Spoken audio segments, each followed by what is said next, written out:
What is up, everyone? Welcome to another workout. This would be workout C, actually, in your Spartan Shredder program.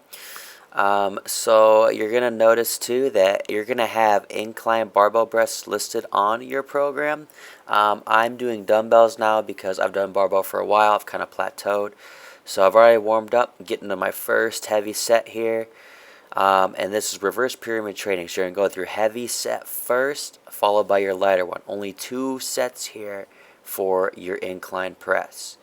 So you can see too, one of the biggest things with incline press to protect your shoulders is I have a pretty nice size and noticeable arch in my back. That's really going to kind of point your chest towards the ceiling more, as you can tell there. You're really going to put more emphasis on your chest. So if I can give you a couple pointers on your chest, first of all, you want to arch your back. Second of all, you're going to try to pull your shoulder blades back into the bench. And then third of all, you're going to push the weights straight up as opposed to trying to clank them together. So this is my second set here, kind of pumping them out, lighter weight, going to go between 8 and 10. And this will be a good builder for your chest. The heavier weights will build strength. Remember, strength gains always precede size gains. So you're really going to try to focus on the heavier movements if possible. Feeling pretty tired there, it looks like. It was a good workout.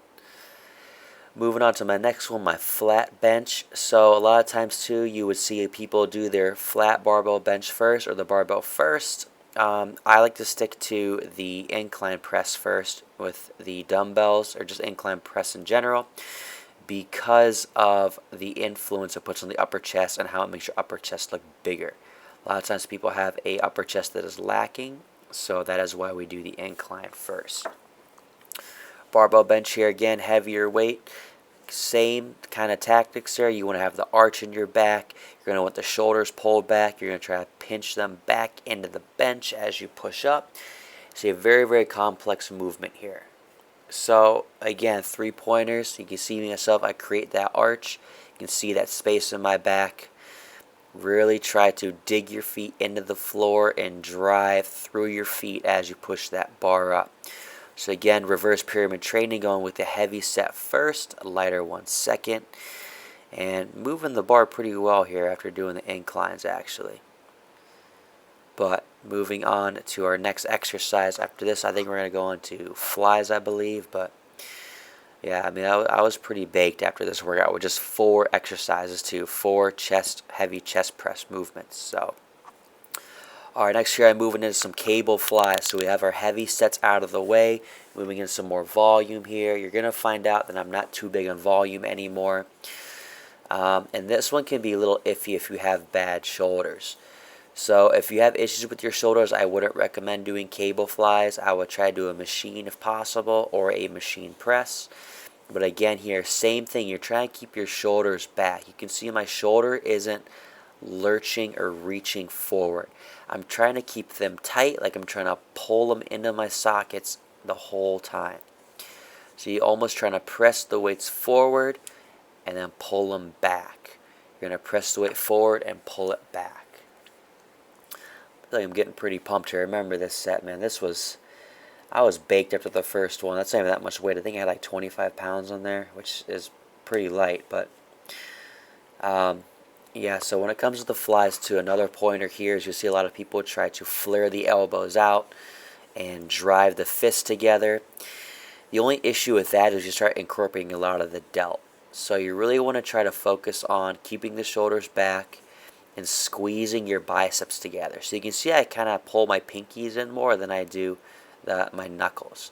So I'm trying to keep my elbows low under my shoulder and squeeze my biceps together. Under your shoulder and squeeze your biceps together. Again, great exercise for building up the chest.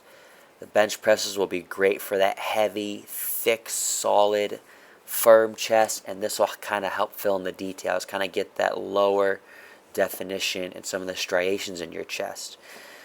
Just a great exercise.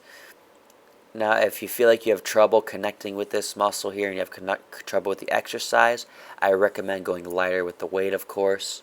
But you're really going to aim for between 6 to 12 reps for each set for 3 sets here. When we get to the volume, we go more sets, less on the weight. So really try to intensely push yourself. You want to have a lot of intensity in your exercise. So the whole premise, like we said, is swapping time for intensity. So you really want to focus on give each set all out, take your rest, and then move on to the next one. If you work hard at it, you can do it less. So it's your decision. You can either keep doing it over and over and do half-ass chest training and tricep training, or you can do it hard, do it once, move on to the next ones. But that'll do for the chest training. Moving on to triceps next, starting with skull crushers. So this one can be a little bit tricky too if you have shoulder issues. Sometimes I'll put the bench on an incline if my shoulder hurts. I hurt my left shoulder a couple years ago doing benching. So heavy chest training and triceps has always been difficult for me since I hurt it. But it's feeling pretty good recently. So skull crusher, you can see, is really going to hit the back of your arm. Again, really try to control that weight. Keep it slow. A lot of times with skull crushers, people will end up swinging the arms too much, and they actually make the mistake of having their arms straight up and down or perpendicular with the floor. So when they get to the top, you would have basically a straight line from the ceiling down through their arms. With mine, you can see that the weight is actually slightly behind my head, or it's right on top of my forehead, even at the starting position. So right there you can see when I push that bar up, it is over my eyes and not over my chin. So that means that I will always be having tension on my triceps. When you push that bar straight up and it goes over your chin, your arms are straight and they are perpendicular with the ceiling and the floor, and your tricep is actually resting at that point. So if you are able, your shoulders are healthy, try to think you bring the bar to the top of your head when you drop it back instead of your forehead. But yeah, great exercise there. And then another key pointer you might want to really think about is the elbows. So to summarize there, what we're going to talk about to really make sure you get the most out of this exercise is number 1, get the bar over your eyes. Number 2, squeeze your elbows together the entire time. And 3, extend the arm as straight as you can at the top. If you just follow those 3 points, you will feel this in the back of your arm like no other exercise. It really builds up that meaty portion. So if you don't do skull crushers, you don't have them in your program and you're able to incorporate them, I strongly recommend that you do that, and you will watch your arms blow up. And then moving on to our 5th and final exercise. This is just a classic cable rope push down here.